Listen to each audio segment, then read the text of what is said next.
Hey, what's up, guys? I'm doing another commentary here. This time's going to be about PvP. Um, we're going to be talking about expansion timing in Protoss vs. Protoss, gaining an advantage and keeping it in Protoss vs. Protoss, what kind of things will get you ahead in a Protoss vs. Protoss game, and defending your expansion properly. In Protoss vs. Protoss especially, it's definitely hard with Phoenix play, with Void Rays to defend your expo and your main and everything you need to. And we're just going to talk a little bit about what kind of unit positioning and what how you should go about defending those properly. Alright, let's get right into this game here. So this is a Protoss vs. Protoss game on what's this map? It's a two-player map. I don't remember the name of it at the moment. There's two ways to get into your base. There's this path, and then there's this long path right here. But the little shorter path, you have to break down the walls. So, just right off the bat in Protoss vs. Protoss, besides some kind of proxy 2-gate rush, you don't really have to worry about much early aggression from your opposite player. So right off the bat, I can breathe a little easier and not have to worry right away. The one thing I will note, it's also a good map to fast expand, just because, well, expand a little faster than normal Protoss vs. Protoss. You never want to fast expand PvP because that's just too easy to exploit with 4 gates and stuff. But once they start breaking these rocks down, it becomes a lot harder to defend your expo because they can get to your base so much quicker. And that is something you have to look out for. Definitely. So yeah, I'm just going up with a standard build so far, just one pylon, one gateway, and then scouting. Looks like he pylon scouted me, and I'm choosing to gateway scout him. I'm just going to be doing my standard 2 gateway opening. That's to deflect, like I spoke of in other videos, that's to deflect any 4-gate rushes he's going to do. 2-gate pretty much negates the fact, makes it impossible for him to 4-gate me. Because I'm going to have too many zealots out. It just kind of forces him into a different build, and I really like that about this build. But I have spoken quite a bit about that on another video, so I won't take too much time on this video about that. So when I do scout him, I see 1 gateway, 2nd pylon out, completely standard stuff. His assimilator's done,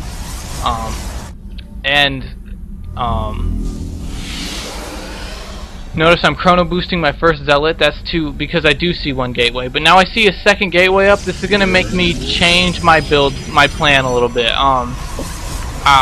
Initially, what you do is build some zealots to get them out to kill this probe, or to do some damage to attack. But since he is doing that 2nd gateway fast, I'm just gonna go ahead. He is at a gas advantage right now.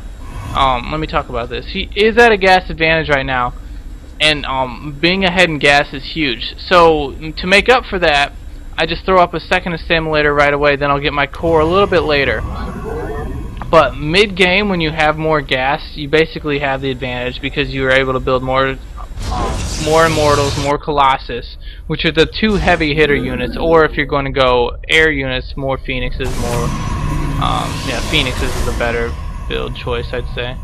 But I do see he does have a 2nd zealot here. And now I'm just going to put 3 probes on each gas right away.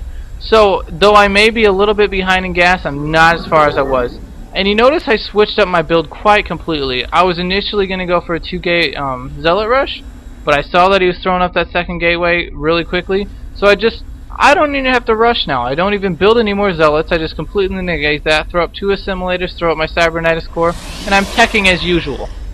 It's this build is very varied. You can do a lot of different things with it depending on what you scout your opponent. And I lost my first scout, so I'm just going to be sending my 2nd probe right away here. 2 more zealots coming out, and I'm starting my warp gate upgrade. Pretty standard stuff so far. I think I'm trying to use this Zelnaga tower, but my probe's out of range. That's a shame.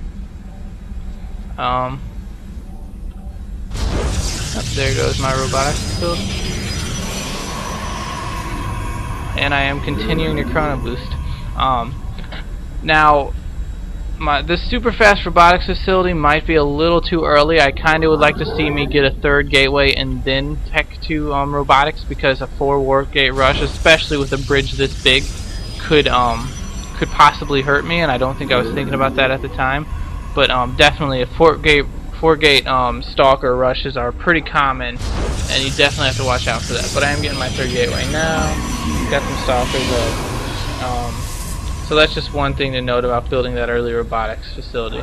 So I do have this probe here scouting, getting a lot of good scouting information here to see if he's going to be moving out or anything. I'm not seeing anything yet, and I think I'm going to go right for the observer here, which is going to be able to scout right into his base, see exactly what he's doing, so I can know exactly what he's up to. 3rd gateway almost online now. Starting another pylon here. And I'm chrono boosting this observer. Notice it's definitely huge to chrono boost that observer, just because you can get that scouting out so much quicker, and that's really, I really at this point I'm in the dark of what he's doing. He could have thrown up a Stargate, he could be going Robo, he could be going DT, he could have expanded already. I just don't really know.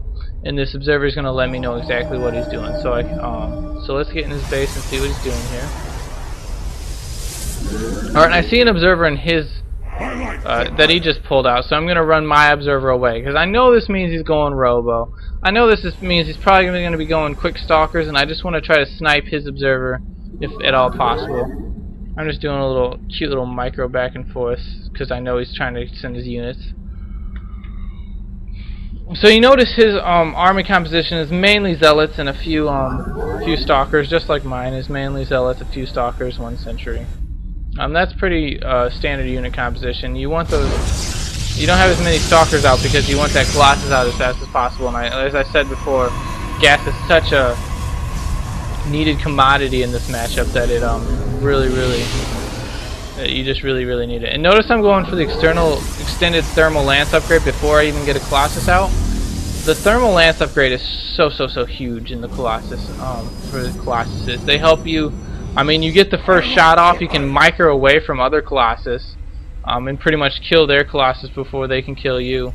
It just helps so much that it's really a must to get, I'd say. So yeah, just going to be getting my first Colossus here, and while I'm getting this first Colossus and getting this extended thermal lance upgrade, I'm expanding. It's a little dangerous, I guess, but there's not much of a timing window, if at all, for him to break down these rocks and attack me. Attacking through here is pretty much very difficult to do because it's so big. It's so big of a choke point. It just makes it very. I mean, it's so small of a choke point, and it's such a long rush distance that it's just better to break down these rocks for him if he's going to be rushing, because then he can get reinforcements in quicker. So I'm just feeling safe that I can get my Colossus up in time, get my thermal lance upgrade, and be able to stop his rush before and still expand before he can kill me. So that's what I'm kind of counting on here. And if you see, this is a small narrow choke point as well, so it makes it pretty easy to defend. As far as easy goes, yeah, it makes it easier to defend than a bigger choke point. And I'm just trying to slow down the fact that he's killing my rocks by attacking his zealots. He runs away, so. But yeah, that slowed down his attack a little bit, allowing me to get up my second Colossus before he's going to be able to attack. So that's definitely huge. If you would have, I should probably have slowed down it again. But I didn't. Okay, notice just what I was saying here. This is such a small choke point. I have these force fields. I just throw him down, and then he's stuck. He's forced to move back. Although he could have moved his Colossus up and attacked. Now look at this. Look at that positioning there. It's just so hard for him to get an attack in because of this small little funnel choke. This is what I was talking about, unit positioning in this matchup. these units are in such a small little funnel, and my units get such a good arch on them. It just makes it so much more cost effective for me to attack, or for me to defend, than for him to be attacking. Even though we have probably close to the same units, he might have a few more than me because I expanded and he didn't. It's just not even good for him to attack pretty much because my units are in such a better position. So I'm just getting such good hits on all his zealots at this point, but I am still microing backwards. I'm not sure if my thermal lance is upgraded at all, and this is kind of bad. I lost that Colossus. He was targeting it, but I still have stalkers left over, and I ended up killing one of his Colossus.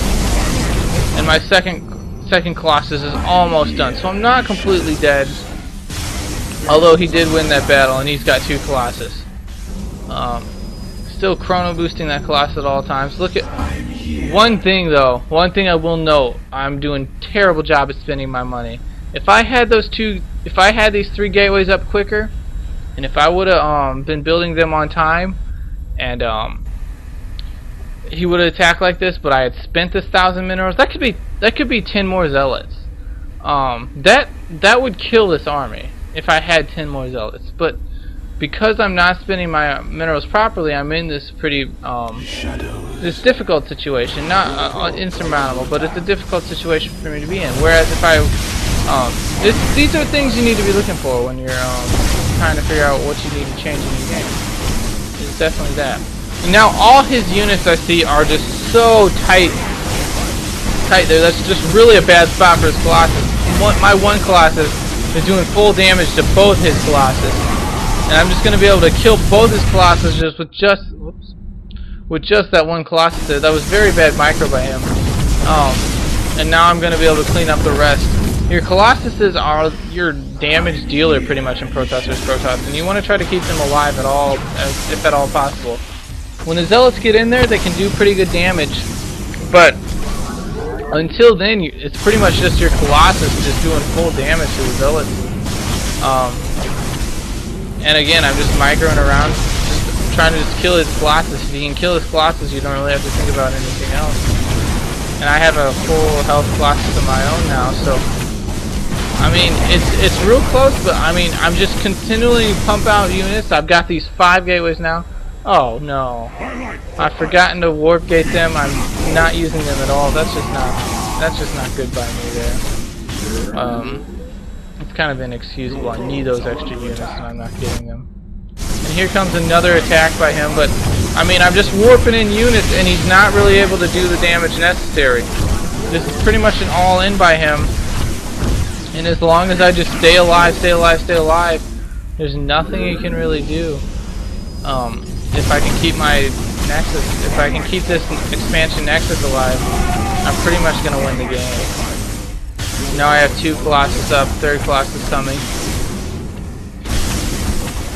So yeah, with these Zealots, I've pretty much been able to keep this attack alive, and that was all due to that early positioning. If I wouldn't have had that great positioning early to make my units so much more cost effective, this might not have gone the same way. Now, if I would just use these 2 gateways, my macro would be so much stronger right now. But I'm just forgetting, and that's kind of inexcusable at this point. But yeah, you notice that my Colossus are just targeting his Colossus, microing away from his other Colossus. These are things that you should always be doing. And I mean, he keeps trying to attack, but there's basically nothing to do. I'm going to continue to be able to build units, and it's pretty much over, and he GG's out.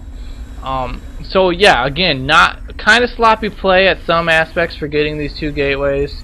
Kind of mismicroed my Colossus a couple times, but you see how easy it is to defend if you have your units in the right positions to defend. You see that although these expansions are kind of far away, with Colossus being able to walk down ramps, it still makes it pretty viable to be able to defend both places fairly easily. Alright, I hope you guys enjoyed that video. I hope you learned something. If you guys have any questions, just go ahead and message me. Hope to hear from you. Thanks, bye.